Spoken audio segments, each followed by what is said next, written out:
आज की वीडियो में देखिएगा, आज की वर्चुअल कक्षा में हम तलपट के बारे में अध्ययन करेंगे। तलपट जिसे आप ट्रायल बैलेंस भी कहते हैं। तो देखिएगा तलपट क्या है। जैसे हम चर्चा करें तो जो हम लेखांकन पढ़ते हैं या लेखांकन आपका दोहरा लेखा प्रणाली पर आधारित है, ठीक है। तो दोहरा लेखा प्रणाली क्या है? दोहरा लेखा प्रणाली के अंतर्गत प्रत्येक खाते का एक अगर डेबिट पक्ष है, ठीक है, तो एक पक्ष क्रेडिट पक्ष होता है, ठीक है। या प्रत्येक खाते के दो पक्ष होते हैं, एक आपका डेबिट पक्ष और एक आपका क्रेडिट पक्ष, ठीक है। या प्रत्येक डेबिट का एक क्रेडिट होता है। या इसको कहेंगे अगर एक तरफ, जैसे कि मान लीजिए तो कोई मशीनरी क्रय की जा रही है, तो एक तरफ देखिए मशीनरी आपका संपत्ति है, एक तरफ मशीनरी आ रही है या संपत्ति आ रही है, और दूसरी तरफ जब आप मशीनरी का क्रय कर रहे हैं तो दूसरी तरफ से आपका कैश जा रहा है। तो यह दोहरा लेखा, इसे हम दोहरा लेखा प्रणाली कहते हैं कि प्रत्येक सौदे के दो पक्ष होते हैं, ठीक है। एक आपका डेबिट पक्ष और दूसरा आपका क्रेडिट पक्ष। या जब आप मशीनरी का क्रय करें तो एक तरफ मशीनरी आ रही है, ठीक है, तो मशीनरी अकाउंट को हम डेबिट करते हैं। मशीनरी मान लीजिए 5000 की मशीनरी है, 5000 की मशीनरी आई, ठीक है, तो मशीनरी खाता को आप 5000 से डेबिट करेंगे, मशीनरी अकाउंट डेबिट 5000 अमाउंट वाले कॉलम में लिखेंगे। और 2 जब आप मशीनरी खरीद रहे हैं तो आपके पास से कैश जा रहा है, तो 2 कैश अकाउंट 500, ठीक है। तो प्रत्येक डेबिट का एक क्रेडिट होता है। तो जहां 500 से डेबिट हो रहा है तो दूसरा खाता आपका 500 से क्रेडिट हो रहा है, ठीक है। तो जैसे कि एक सौदा है तो जैसे कि हमने बताया कि जैसे कि आपके दोहरा लेखा प्रणाली आपके दो पक्ष होते हैं, एक डेबिट पक्ष और एक क्रेडिट पक्ष। तो दोनों पक्षों का योग बराबर होता है। जब आप रोजनामचा बनाते हैं, ठीक है, तो रोजनामचा में आपका बराबर होता है। फिर आप खाता बही बनाते हैं और खाता बही के बाद हम लोग तलपट बनाते हैं। तो तलपट बनाते समय हम ये देखते हैं कि आपके तलपट में आपके दो राशि के कॉलम होते हैं, एक आपका डेबिट अमाउंट का कॉलम होता है, एक क्रेडिट अमाउंट का कॉलम होता है, ठीक है। तो दोनों पक्षों को या डेबिट पक्ष या डेबिट कॉलम या क्रेडिट कॉलम दोनों का आप योग करेंगे। अगर दोनों के योग अगर बराबर हैं तो ठीक है, हम कह सकते हैं कि खाता बही शुद्ध है, ठीक है। या खाता बही की शुद्धता का प्रमाण है कि तलपट आपका मिल गया। तो तलपट है क्या? तलपट आपका खाता बही के खातों के शेष को लेकर तैयार किया गया एक विवरण पत्र है, जो खाते बही की गणितीय शुद्धता की जांच करने के उद्देश्य से बनाया जाता है, ठीक है। तो तलपट खाता बही के शेषों को लेकर बनाया गया एक विवरण पत्र है, ठीक है, जिसको बनाने का उद्देश्य खाता बही के खातों की गणितीय शुद्धता की जांच करना है, ठीक है। आगे है आपका तलपट तैयार करना।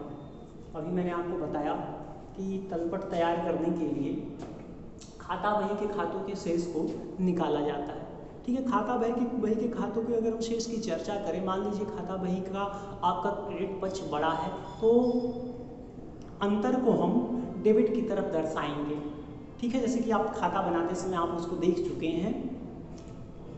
तो अगर खाता बही का क्रेडिट पक्ष आपका बड़ा है, ठीक है, तो उसको हम कहते हैं क्रेडिट शेष। अगर खाता बही का डेबिट पक्ष बड़ा है तो उसे हम कहते हैं डेबिट शेष, ठीक है। तो खाता बही के शेषों को लेकर एक विवरण पत्र तैयार किया जाता है। तो डेबिट शेष को हम खाता बही के डेबिट पक्ष की तरफ रखते हैं और क्रेडिट शेष को खाता बही के डेबिट शेष को हम तलपट के डेबिट की तरफ डेबिट पक्ष में रखेंगे या डेबिट पक्ष के अमाउंट के कॉलम में रखते हैं, और जो खाता बही का क्रेडिट शेष है उसको हम क्रेडिट की तरफ रखते हैं, ठीक है। और अंत में हम क्या करते हैं, खाता बही के जिस शेष को जिसको हमने तलपट के दोनों पक्षों में रखा है, इन दोनों पक्षों का योग करते हैं। अगर दोनों पक्षों का योग अगर आपका बराबर आ जाता है तो हम कह सकते हैं कि जो खाता बही में खाते बनाए गए हैं या जो जनरल एंट्रियाँ की गई हैं वो शुद्ध है, ठीक है। अगर नहीं आते हैं तो इसका मतलब है कि खाता बही में कहीं ना कहीं कोई अशुद्धि है, जनरल में कोई अशुद्धि है, ठीक है, जिसकी वजह से आपका तलपट नहीं मिलता है। तो आप जो खाता बही संबंधित अशुद्धियां हैं उसको आप खोजेंगे, तलपट को मिलाने का प्रयास करेंगे, ठीक है। आगे देखिएगा तलपट तैयार करने की विधि। तलपट तैयार करने के लिए एक आपका योग विधि है, ठीक है। दूसरा आपका शेष विधि है, तीसरा आपका शेष एवं योग विधि है। योग विधि के अंतर्गत हम खाता बही के दोनों पक्षों, जैसे आपका खाता बही का आपका डेबिट पक्ष है, क्रेडिट पक्ष, दोनों पक्षों का योग करते हैं और दोनों पक्षों के योग को हम तलपट में दर्शाते हैं। या खाता बही के जो डेबिट पक्ष का योग आता है तलपट के डेबिट वाले कॉलम में रखेंगे और जो खाता बही के क्रेडिट पक्ष का योग है उसको तलपट के आप क्रेडिट के कॉलम में रखेंगे और इन योग को लेकर एक विवरण पत्र तैयार किया जाता है, तो जिसको हम योग विधि द्वारा तैयार तलपट कहते हैं। शेष विधि, खाता बही के खातों के शेष निकाले जाते हैं और इन शेषों को लेकर हम विवरण पत्र तैयार करते हैं, तो आपका हो जाएगा शेष विधि द्वारा तैयार तलपट। ठीक है। शेष विधि के अंतर्गत अगर आपका डेबिट पक्ष बड़ा है तो डेबिट शेष, अगर क्रेडिट पक्ष बड़ा है तो क्रेडिट शेष, तो जो अंतर की राशि है इसको आप तलपट के डेबिट शेष है तो डेबिट कॉलम में और अगर क्रेडिट शेष है तो क्रेडिट के अमाउंट के कॉलम में आप रखेंगे। ठीक है। और उसको लेकर लास्ट में आप योग करते हैं। दोनों पक्ष अगर बराबर है तो ठीक है, तो खाता बही की शुद्धता का प्रमाण है। तीसरा आपका शेष एवं योग विधि। शेष एवं योग विधि में आपके अमाउंट के 4 कॉलम बनाते जाते हैं। 2 कॉलम में आप डेबिट या पहले 2 कॉलम में आप डेबिट खातों का योग एवं क्रेडिट खातों का योग लिखते हैं। ठीक है। खाता बही के डेबिट पक्ष का योग और खाता बही के क्रेडिट पक्ष का योग, और बाकी 2 कॉलम में खाता बही के शेष को लिखते हैं। एक में आप खाता बही का डेबिट शेष लिखते हैं और एक में आप खाता बही का क्रेडिट शेष लिखते हैं। ठीक है। और इनको लेकर तलपट बनाया जाता है, तो जिसको हम कहते हैं शेष एवं योग विधि द्वारा तैयार तलपट। ठीक है। आगे देखिएगा तलपट के मिलाने का महत्व, जैसे कि अभी हमने आपको बताया कि आप तलपट खाता बही के डेबिट शेष और क्रेडिट शेष को लेकर बनाते हैं। ठीक है। और तलपट के दोनों पक्षों का योग आपका बराबर है, डेबिट पक्ष क्रेडिट पक्ष के योग के बराबर है, तो समझा जाता है कि खाता बही या खाता बही की शुद्धता का प्रमाण है।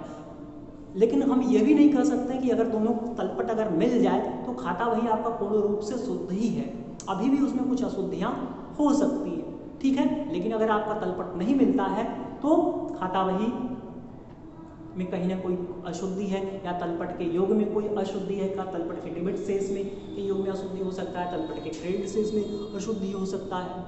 ठीक है। या क्रेडिट पक्ष या डेबिट पक्ष में अशुद्धि हो सकता है। ठीक है। या खाता बही में कोई अशुद्धि हो सकता है, कहीं जनरल में कोई अशुद्धि हो सकता है, तो उन अशुद्धियों को खोजा जाएगा। ठीक है। हमको एक तो हमको बेस मिल जाता है कि जो खाता बही में कहीं ना कहीं कोई अशुद्धियाँ हैं जिसकी वजह से आपका तलपट नहीं मिला या तलपट में कोई अशुद्धि है। ठीक है। अगला है अशुद्धियाँ हैं त्रुटियाँ, या जो अशुद्धियाँ हैं त्रुटियाँ हैं कितने प्रकार की होती है। जैसे अभी मैंने आपसे चर्चा किया कि अगर तलपट मिल जाता है तो खाता बही की शुद्धता का प्रमाण, लेकिन यह आवश्यक नहीं कि अगर तलपट मिलने के बाद भी आपके का जो तलपट है यह शुद्ध है। ठीक है। क्योंकि कुछ अशुद्धियाँ ऐसी होती हैं जो खाता तलपट के योग के मिल जाने के बाद भी वह रहती है। ठीक है। जिन अशुद्धियों को यहाँ वर्गीकृत किया गया, एक है आपका खतियानी की त्रुटियाँ। ठीक है। खतियानी की त्रुटियों के अंतर्गत मान लीजिए यदि सहायक पुस्तक में कोई खाता खतियानी से रह जाता है या किसी खाते की कोई संबंधी कोई एंट्री नहीं होती है। ठीक है। या प्रारंभिक रोजनामचा में या जनरल में कोई सौदा लिखने से रह जाता है, तो अब वो खाता बही में भी लिखने से रह जाएगा, और जब वो खाता बही में लिखने से रह जाए तो तलपट में भी नहीं जाएगा, तो इसका आपके तलपट पर या इस अशुद्धि का आपके तलपट पर कोई प्रभाव नहीं पड़ेगा। इसके अलावा खतियानी की अशुद्धियाँ में गलत खाते में खतियाना है। ठीक है। या क्या कहते हैं अमाउंट में कोई अशुद्धि हो जाए, या जो अमाउंट है आपका बड़ा छोटा हो जाए, कम अधिक हो जाए। ठीक है। ये भी खतियानी के अंतर्गत आएगा। इसके अलावा आपका छूट जाने वाली त्रुटियाँ। अब छूट जाने वाली त्रुटियों को हम 2 भागों में वर्गीकृत करते हैं। एक तो आपका पूर्णतः छूट जाने वाली त्रुटियाँ और एक है आपका आंशिक छूट जाने वाली त्रुटियाँ। जैसे भी पहले हमने चर्चा किया कि कोई सौदा है अगर जनरल में जाने से रह गया, सहायक पुस्तक में जाने से रह गया, तो यह सौदा आपका खाता बही में भी जाने से रह जाएगा, और जब ये खाता बही में जाने से रह जाएगा तो तलपट पर भी नहीं जाएगा या तलपट पे इसका कोई प्रभाव नहीं पड़ेगा, तलपट आपका मिल जाएगा। ठीक है। या तो ये आपका पूर्णतः छूट जाने वाली त्रुटियों के अंतर्गत हुआ। ठीक है। और आंशिक रूप से छूट जाने वाली त्रुटियाँ, कोई सौदा है, ठीक है, मान लीजिए विक्रय पुस्तक में आपने उसका लेखा कर लिया, राम को विक्रय किया, राम की पुस्तक में आपने उसका लेखा नहीं किया। ठीक है। तो इससे आपका तलपट नहीं मिलेगा। तो यह है आपका आंशिक रूप से छूट जाने वाली त्रुटियां। या आप कह सकते हैं कि खाता बही के या सौदे के एक पक्ष का लिखा कर लिया गया और दूसरे पक्ष का लिखा रहने से रह गया, या एक सहायक पुस्तक में आपने लिखा कर लिया, दूसरे सहायक पुस्तक में लिखा होने से रह गया, ठीक है। तो इसको हम कहते हैं आंशिक रूप से छूट जाने वाली त्रुटियां। अगला है आपका सैद्धांतिक अशुद्धियां। तो लेखांकन के कुछ मान्य सिद्धांत है जिसके आधार पर लिखा किया जाता है। अगर उन सिद्धांतों की अवहेलना की जाए या उस सिद्धांत के अनुसार आपका लिखा नहीं है, जैसे कि जो पूंजीगत मद है से संबंधित व्यय है, उनको हम पूंजीगत के अंतर्गत ही रखते हैं, पूंजीगत मद में के अंतर्गत ही उनका लिखा करते हैं, ठीक है। जो आयगत मद है तो उनको हम आयगत मद के अंतर्गत ही रखेंगे, या पूंजीगत मद को कभी कभी आयगत मद मान लिया जाता है, या आयगत मद को कभी कभी पूंजीगत मद मान लिया जाता है। तो ये आपका सैद्धांतिक अशुद्धियों के अंतर्गत आता है। जैसे एक उदाहरण मैं दूंगा आपको कि मान लीजिए कि मशीनरी का क्रय किया गया और उसके स्थापना पर 500 रुपया व्यय किया गया, तो जो उसके स्थापना पर व्यय है या पूंजीगत व्यय है, मशीनरी के क्रय से संबंधित व्यय है, ठीक है, तो इसको मशीनरी के साथ ही जोड़ देना चाहिए, न कि इसको आयगत व्यय मानना चाहिए। अगर आप आयगत व्यय मानोगे तो तलपट तो आपका मिल जाएगा, लेकिन यह सैद्धांतिक अशुद्धियों के अंतर्गत आता है। सैद्धांतिक अशुद्धियों से भी तलपट पर कोई प्रभाव नहीं पड़ता है। फिर है आपका क्षतिपूरक अशुद्धियां। कुछ अशुद्धियां ऐसी होती हैं कि एक अशुद्धि से, या मान लीजिए कि आपको निराम के डेबिट पक्ष में 100 रुपया दिखाना था, 1000 दिखाना था, तो आपने राम के डेबिट पक्ष में 1000 दिखा दिया, श्याम के डेबिट पक्ष में आपको 1000 दर्शाना था, वहां आपने 100 रुपया दर्शा दिया। तो जो ये दोनों अशुद्धियां एक दूसरे के प्रभाव को समाप्त कर देती हैं, तो जिसका भी तलपट पर कोई प्रभाव नहीं पड़ता, तो इनको हम कहते हैं क्षतिपूरक अशुद्धियां, ठीक है। तो आज देखिए, आज हमने क्या क्या अध्ययन किया तलपट के बारे में जाना। तलपट क्या है? तलपट आपका एक विवरण पत्र है जो खाता बही के शेषों को लेकर बनाया जाता है। इसका उद्देश्य खाता बही की बढ़ती शुद्धता की जांच करने के बाद हमने तलपट तैयार करना सीखा कि खाता बही के डेबिट पक्ष और क्रेडिट पक्ष के योगों को लेकर एक विवरण पत्र तैयार किया जाता है, जिसको हम तलपट कहेंगे। तलपट तैयार करने की योग विधि है, खाता बही के खातों के डेबिट पक्ष और क्रेडिट पक्ष के योग को लेकर बनाते हैं, ठीक है। ये आपका खाता बही के खातों के डेबिट या शेष, डेबिट और क्रेडिट शेष को लेकर बनाते हैं, और इसमें दोनों का मिश्रित रूप है। इन दोनों का शेष को लेकर भी और खाता बही के डेबिट और क्रेडिट पक्ष के योग को लेकर भी बनाया जाता है, ठीक है। देखिए, तलपट बनाने के उद्देश्य क्या है? खाता बही की गणितीय शुद्धता की जांच करना, ठीक है। जैसे हमने बताया कि अगर अपने तलपट बनाया, डेबिट और क्रेडिट पक्ष दोनों का योग अगर मिल जाता है, तो हम समझेंगे कि तलपट आपका क्या कहते हैं, खाता बही के खातों की शुद्धता का प्रमाण है, ठीक है। तो एक तो हो गया खाता बही की गणितीय शुद्धता की जांच करना। दूसरा, अशुद्धियों को ज्ञात करने में सहायक। जैसे अगर तलपट नहीं मिल रहा है तो इसका मतलब है अशुद्धि कहीं ना कहीं है। हो सकता है कि रोजनामचा में अशुद्धि हो, ठीक है, या खाता बही में अशुद्धि हो, या जो आप तलपट के कहीं शेष में अशुद्धि हो, या तलपट में जो आप शेष दर्शाओ शेष में अशुद्धि हो, या तलपट के योग में अशुद्धि हो, ठीक है। तो इन अशुद्धियों को खोजा जाना चाहिए और इसे ठीक किया जाना चाहिए। तो अशुद्धियों को ज्ञात करने में सहायक, वित्तीय विवरणों के निर्माण में सहायक। जैसे कि ये अभी हमने बताया था कि लेखांकन एक प्रक्रिया है। प्रक्रिया का मतलब कार्य कई चरणों में संपन्न होता है। जैसे आपने जर्नल एंट्री तैयार किया, जर्नल एंट्री तैयार करने के बाद जर्नल एंट्री को लेकर आप खाता बनाते हो, ठीक है, और खाता के बाद खाता बही के शेषों को लेकर आप तलपट बना रहे हैं, ठीक है। और जो तलपट बना रहे हैं, इस तलपट की सहायता से हम अंतिम खाते बनाते हैं, वित्तीय विवरण बनाते हैं। वित्तीय विवरण के अंतर्गत आपका व्यापारिक खाता, लाभ हानि खाता और चिट्ठा तैयार किया जाता है, ठीक है। तो यह अंतिम खाता बनाने के लिए, वित्तीय विवरण बनाने के लिए आधार है, या वित्तीय विवरण बनाने में सहायता प्रदान करता है, ठीक है। तो आज के लिए बस